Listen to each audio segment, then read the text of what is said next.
कहते हैं जब पढ़ाई करते हैं तो अगर पीछे आप कोई म्यूजिक ऑन कर लो तो पढ़ाई में ध्यान लग जाता है। ऐसे ही करते हो? लोग करते यही हैं लेकिन अनजाने में करते हैं। मैं आपको उसके पीछे लॉजिक बता रहा हूं कि रीजन क्या है और कैसे काम होता है। इंस्ट्रूमेंटल म्यूजिक अगर आप प्ले करोगे और उस इंस्ट्रूमेंटल म्यूजिक में भी बीट्स बहुत ज्यादा नहीं है, धांधू नहीं है, बेस ज्यादा नहीं है, तो आपका ध्यान पढ़ाई में लग जाएगा। सॉफ्ट म्यूजिक, इसके पीछे लॉजिक क्या है कि वो ध्यान आपका जो 50 जगह पे चल रहा था वो वहां से हट करके एक जगह पे आ गया। जब म्यूजिक सुनते हो तो क्या होता है, थोड़ी देर बाद में और थॉट्स आने बंद हो जाते हैं, सिर्फ म्यूजिक की तरफ ध्यान होता है और ध्यान होता है पढ़ाई की तरफ। तो ध्यान पहले जो 50 जगह पे था और पढ़ाई पे था, अब वो कहां पर है? एक जगह पर है, यानी कि म्यूजिक पर है और पढ़ाई पर है।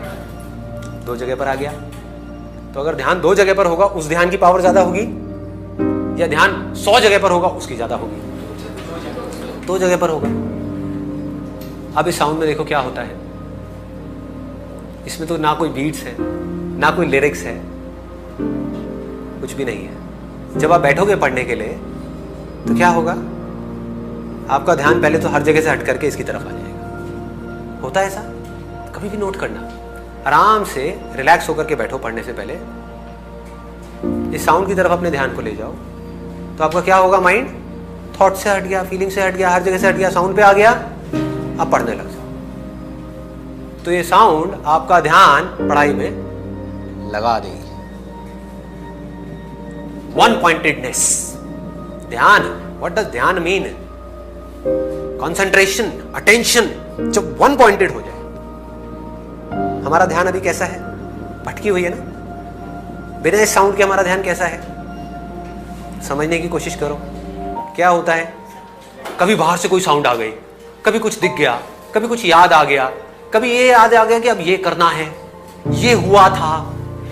1000 जगह पर है। समझ रहे हो तो ध्यान कैसे भटक रहा है? अगर आपके हाथ में एक मैग्नीफाइंग ग्लास है और आप वहां से आग लगाना चाहते हो सूरज से, तो अभी आपका ध्यान कैसा है? ऐसे ऐसे ऐसे भटक रहा है। फोकस कैसे करोगे?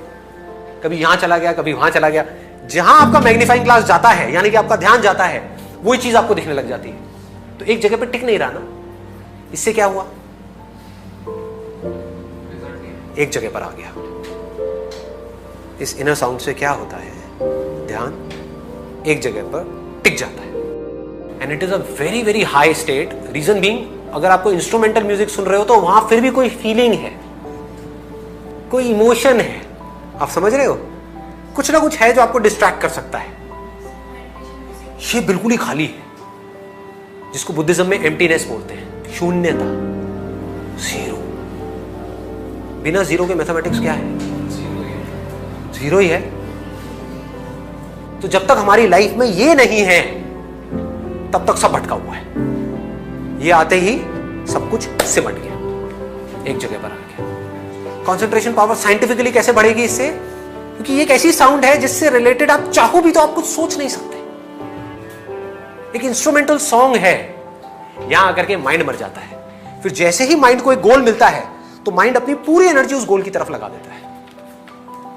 तो 2 घंटे में जो आप पढ़ाई करोगे, that will be equivalent to 20 घंटे की पढ़ाई उस आदमी के कंपैरिजन में जिसका ध्यान भटका हुआ है। 2 घंटे में जिसका ध्यान 1000 बार भटक रहा है, मान लो शुरू में आपका भी ध्यान 2 घंटे में 10 बार भटकता है, लेकिन उसका 1000 बार भटक रहा है। या आप ही का पहले 1000 बार भटकता था, अब सिर्फ 10 बार भटका।